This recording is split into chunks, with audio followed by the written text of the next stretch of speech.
presentación fue deseo de Dios crecer y sobrevivir a la humilde expresión, enfrentar la adversidad con afán de ganarse a cada paso la vida. En un potrero forjó una zurda inmortal con experiencia, sedienta ambición de llegar de cebollita. Soñaba jugar un mundial y consagrarse en primera. Tal vez jugando pudiera a su familia ayudar. ¡Grande Diego!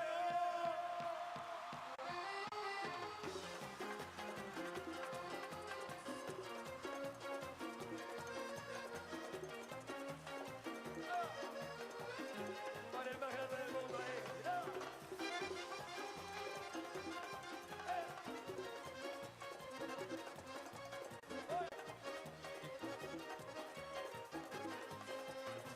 En una villa nació, fue deseo de Dios crecer y sobrevivir a la humilde expresión, enfrentar la adversidad con afán de ganarse a cada paso la vida.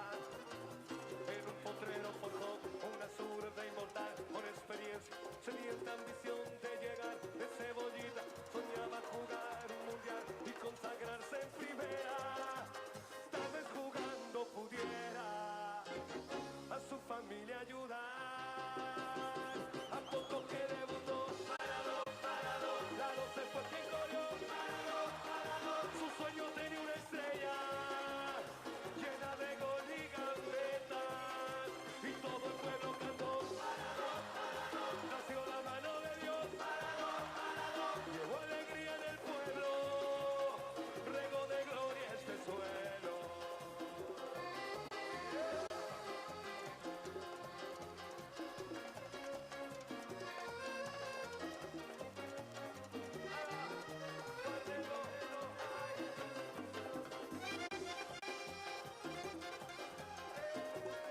Para el número 1 del mundo.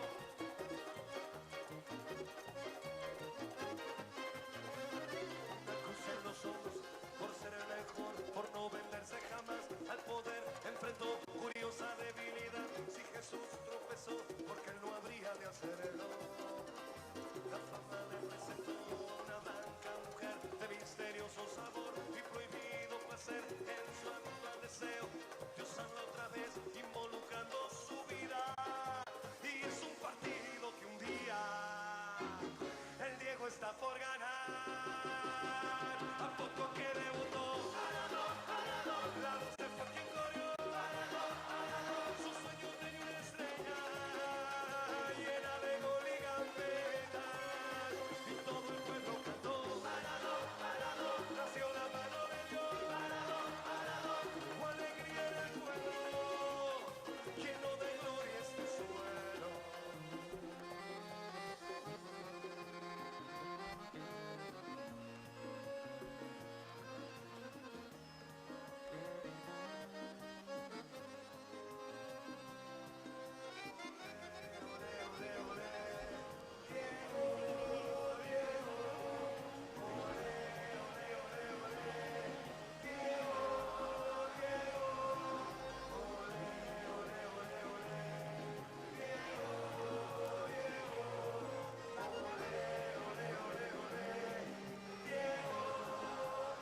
Y todo el pueblo cantó, parado, lado se fue quien corrió, parado, su sueño tenía una estrella, era de gol y gambetas, y todo el pueblo cantó, parado, Por eso, pero vení porque yo no entiendo. en el pueblo, luego de gloria este suelo, luego de gloria este suelo, luego de gloria. No, lo que pasa es que como yo tengo problemas de... ¡Te quiero, Diego!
Bueno, antes que nada, quiero que levantemos la mano los que lloramos. Bien, bien, no me dejaron solo. Están con nosotros Asif Kapadia y Lina Caicedo, director y productora de la película. Lina, Asif, la primera pregunta la voy a hacer yo y luego voy a dejar que todos ustedes hagan preguntas y pregunten lo que quieran. Asif, la primera pregunta es ¿por qué el foco elegido fue Nápoles? Si bien hay imágenes de Barcelona y de argentinos y de Boca e incluso algún flash de lo que pasó después, ¿por qué el foco fue Nápoles desde 1984 a 1991? The reason that we decided to focus on the Napoli period is because for me, when we make this film, we researched everything from the beginning, from when he was born here, when he played for Argentinos Juniors, Boca, Barcelona, all the way through to Sevilla and Cuba, his whole life. So Lina and the rest of the team researched everything. But it always felt like the main story really was the middle, which was Napoli. 7 years playing for one club, which Diego Maradona has never done before or since. He's never stayed in one place that long. It's the place when he arrived, he was pressured to be the best player in the world, but he hadn't really achieved anything yet. He goes to a team that's never won a championship, never won anything. While he's there, he wins the World Cup. He wins 2 Scudettos. He becomes, no dispute, the best player in the world. But all of his personal problems really begin when he's in Naples. And so for me, everything that comes before and everything comes afterwards is a mini version of the story of Napoli. It's a repetition. And also because of the way Diego Maradona is, he never really looks back. He doesn't look back and go, oh, I made a mistake, I'm going to change. He goes on to the next place and the next place and the next place. So it always felt like the big story was Napoli. And also we could show it. We've got to make a movie. And there was a lot of material that we had that nobody had seen before. And so it felt like that was always going to be the main focus. Okay, thank you very much. Bueno, ahora abro el juego. Quienes quieran preguntar, hay micrófonos por todos lados. Bueno, ahí perfecto. Ahí. Hola, buenas tardes. Pablo Risotto, del Diario de la Nación. Primero, gracias por este viaje en lo personal a mi adolescencia. No sé, cada uno tendrá su edad de cómo lo vivió Maradona. Y la pregunta, bueno, son 2 cortitas. La primera es, ¿qué fue lo que más le sorprendió encontrar en material audiovisual en una época donde no era tan frecuente grabar y filmar todo? Y posteriormente, ¿qué fue lo que más le molestó de no poder incluir en este documental de todo lo que siguió en el planeta Maradona? Porque es una persona que sigue viva, a diferencia de sus anteriores documentales. Muchas gracias. I guess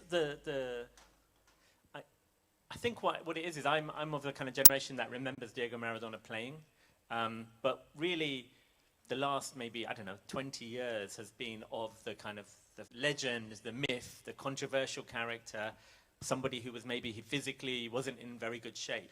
So when I started seeing him young, when he first arrived in Naples, when his smile, his eyes, his kind of character, how happy he was, all of that I felt was really interesting and I'd forgotten. And also, just watching him play, the way he moves, his body shape is so unusual, his control, the way he runs, all of this, I'd kind of forgotten. I'm also of the generation, football really, international football was the World Cup.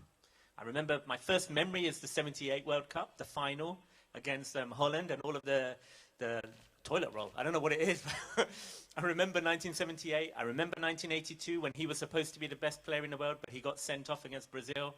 I'm an England fan. I remember 86.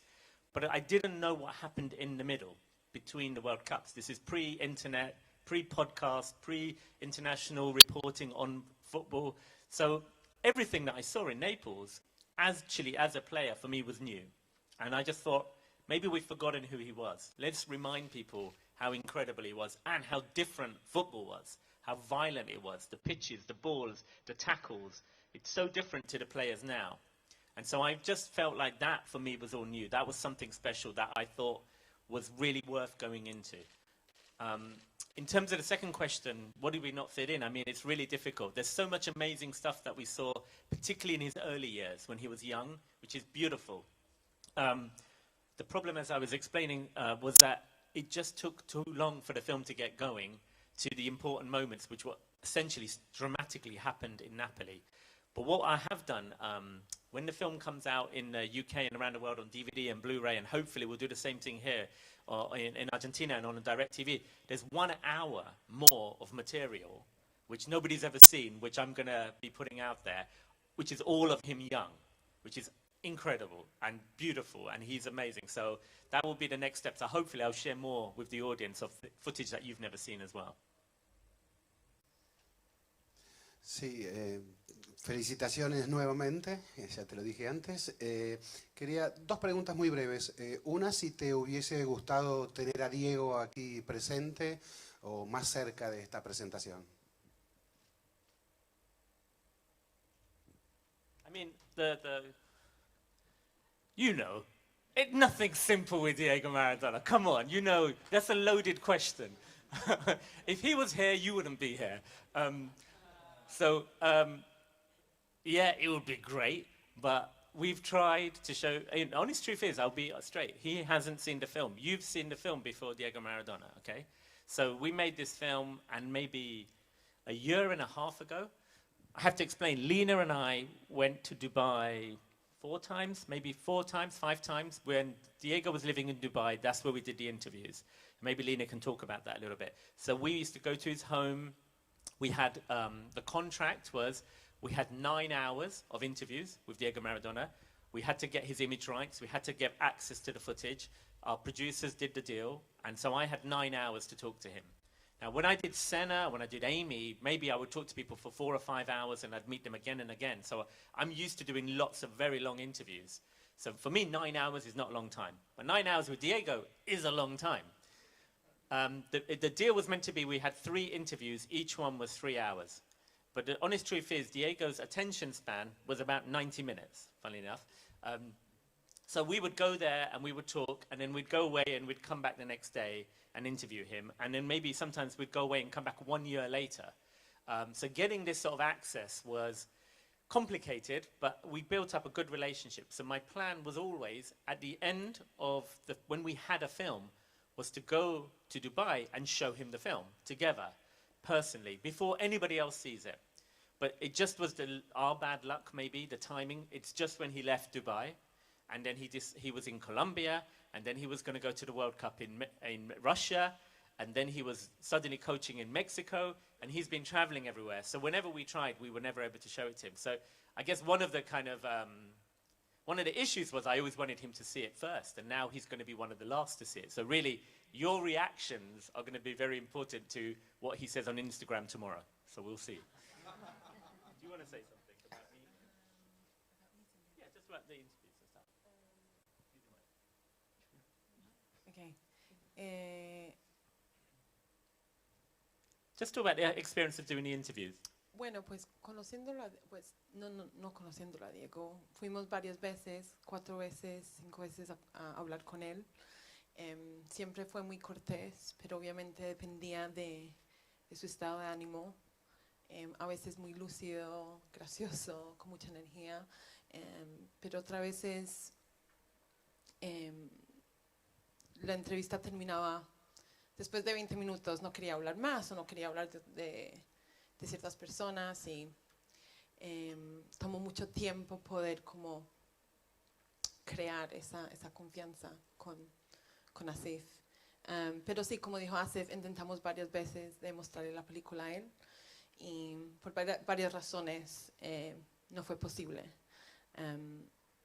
Creo que para él va a ser una cosa muy personal, que él va a tener que ver esa película sola, y creo que quizás también va a ser muy emocional para él, porque va a haber mucho archivo en esa película que él nunca ha visto de su vida. Y yo, por ejemplo, no puedo imaginar estar viva y otra persona, recontar mi vida con personas que tuvieron contacto directo conmigo, familiares, amigos. Entonces, aunque es un poco triste que no pudimos verlo con él, creo que es mejor que lo vea en su momento. Y la otra pregunta es sobre Nápoles. La presentaste hace unos días en Nápoles. La película gira en Nápoles. ¿Cómo la recibió Nápoles? ¿Qué, esa locura que nos muestra tu película de Nápoles? ¿Qué es hoy? ¿Cómo la recibió? It was a really very strong, very emotional screening, actually. It went down really well. A lot of the people, again, on the Neapolitan side who are in the film came to the screening, a lot of fans. I have to say, this was one of the quietest screenings I've been in around the world. So I'm interested to almost know, is it because you're just studying what's going on? You're thinking, what does this guy from England know about Diego Maradona? I don't know. Or because when he scores the second goal against England, in France, in Holland, in Italy, everyone starts clapping. The whole audience start clapping when he scores. In Argentina, nothing. So I'm quite shocked by all of you a little bit. So they were, I'll be honest, a bit more emotional and vocal. They were laughing. There was definitely a lot of emotion here in terms of crying. I have to be honest, whenever there was a scene to do with the Camorra, it got very quiet. It got very quiet. I was a little bit hiding in my seat thinking, how is this going to go? And then it was okay again.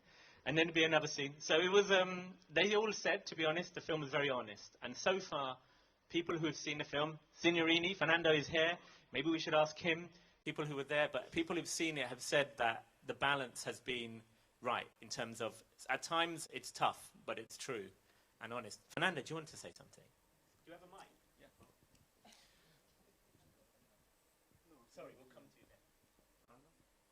No, creo que está todo dicho, creo que es la cuarta vez que veo la película y cada vez es como que me vienen pensamientos nuevos, reflexiones nuevas acerca de cosas que tienen que ver también con los argumentos que tuvo Diego como para tener que oponerse a ese poder que de todas maneras quería que él fuera como ellos querían, ¿no?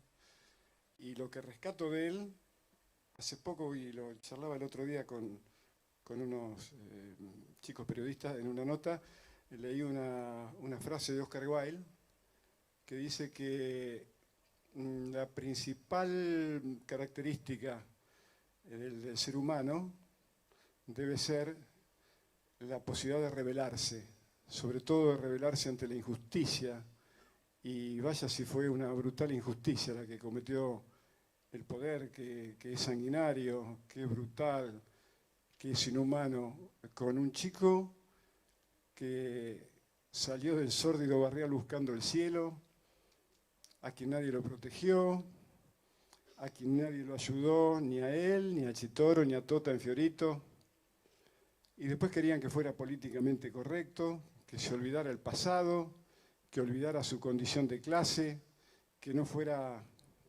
contestatario.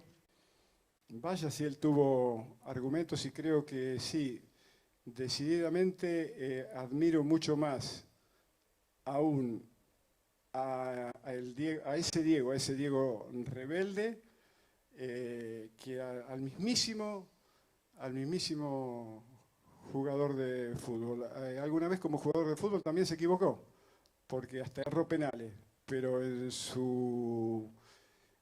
esa naturaleza rebelde, y cada vez que habló y lo hizo, ahí no se equivocó nunca. Creo que es superior todavía al jugador. No hubo presidente que se acercara a Fiorito para preguntarle qué necesitaba. No hubo papa que lo invitara, al Vaticano. Así es la porquería del poder que yo también detesto y yo también desprecio. Ojalá hubiera millones de Maradona y mucho menos poderosos que tienen al mundo al borde del holocausto, porque los que tienen realmente en vilo al mundo estudian en las grandes universidades. Entonces, no es Maradona, no son los chicos salidos de la Villa Miseria los culpables de que el mundo esté de esta manera, y mucho menos en Argentina, que estamos pasando lo que estamos pasando.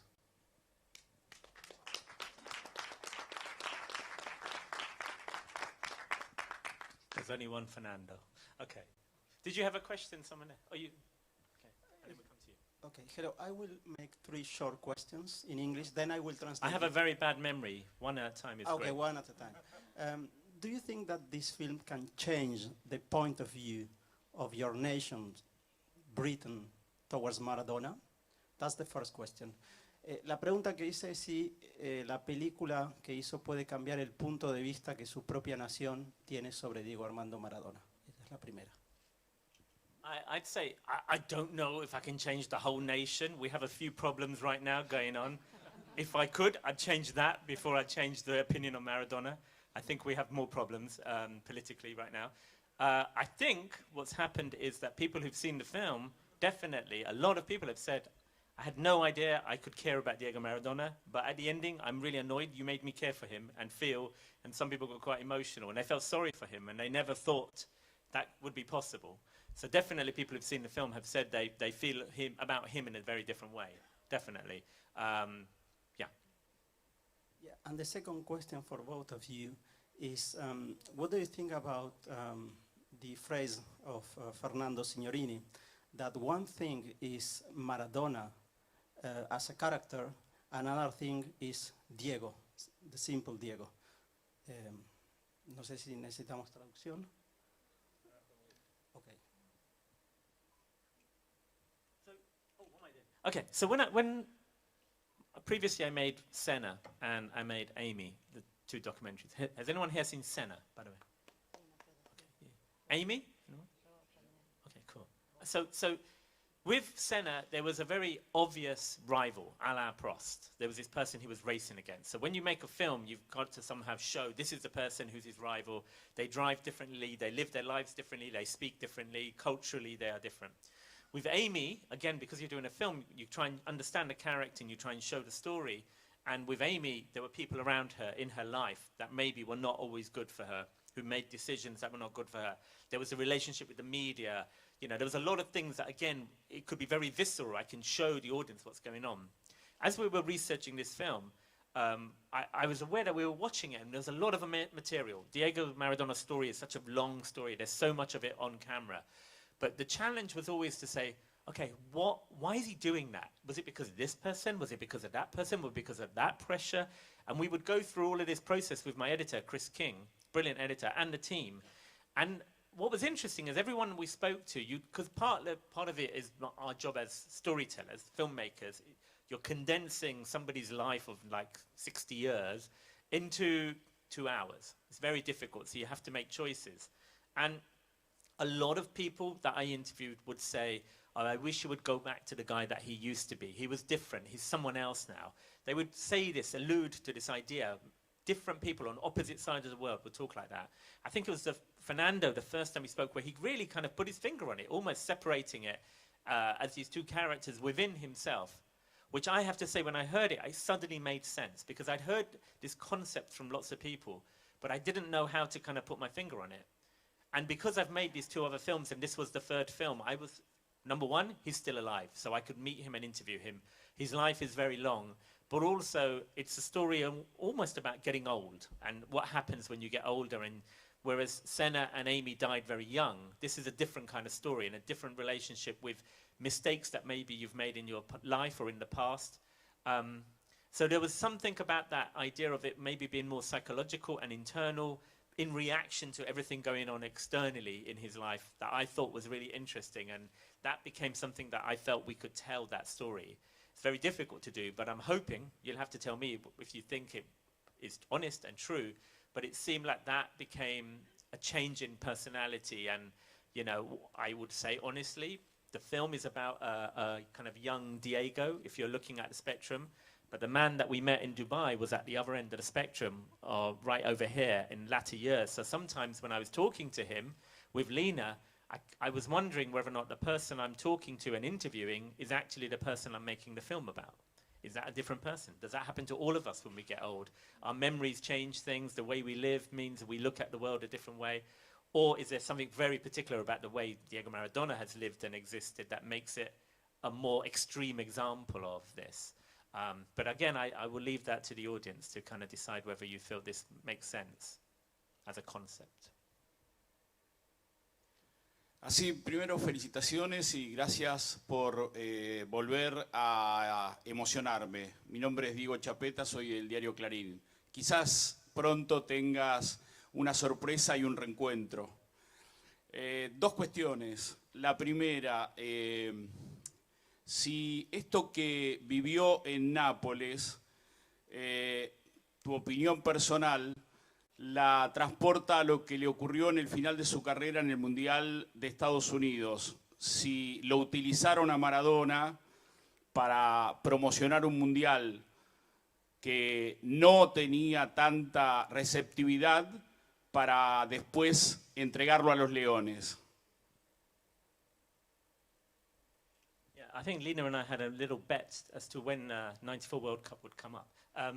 Yeah, it's an interesting, the reason that we've made the choices to tell this story, because for me, after the semi-final against Italy, and that penalty specifically, for me, that is really the end of Diego Maradona's career as a footballer, where he finished, where he completed a season. Because everything that comes afterwards, Sevilla, he goes to, how many teams has it come to in Argentina, where he plays for 5 games, 6 games, 12 games, and the 94 World Cup. He never completes the World Cup.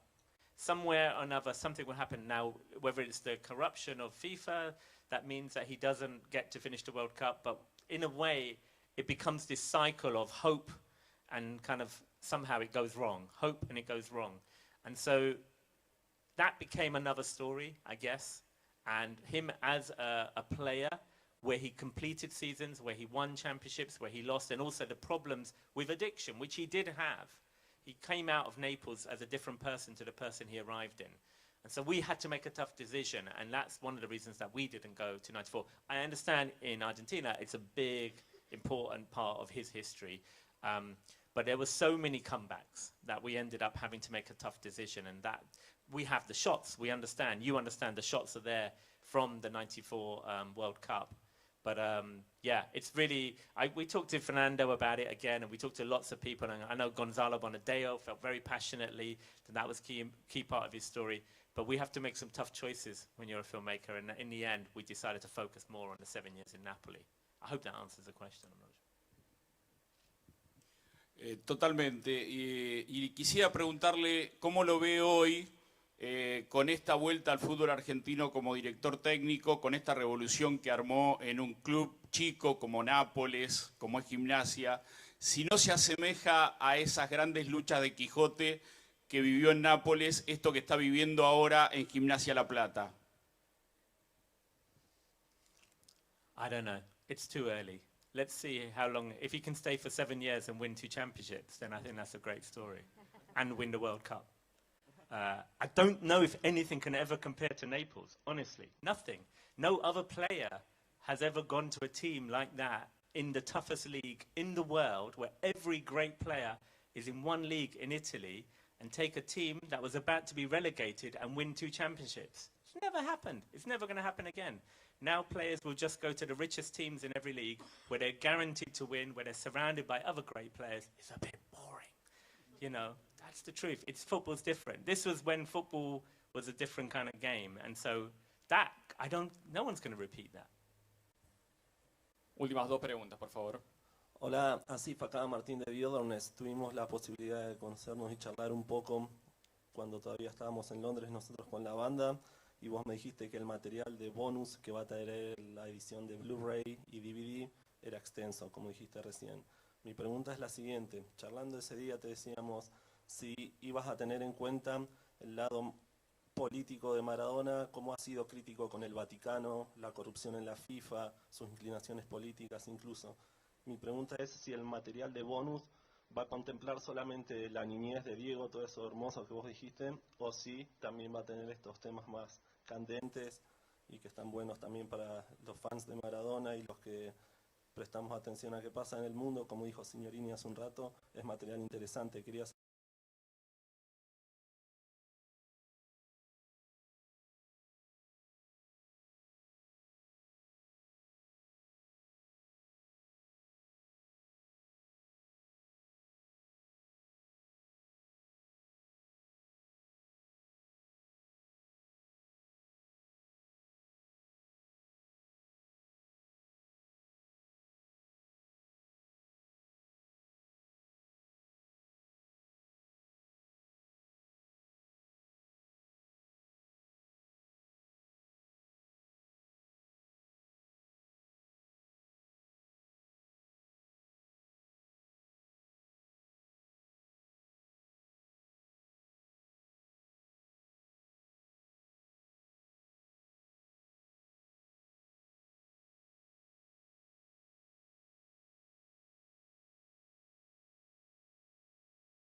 never met Amy Winehouse. I'm like, fine, I will make a film. If I never meet him, that's fine. I'll make the film anyway.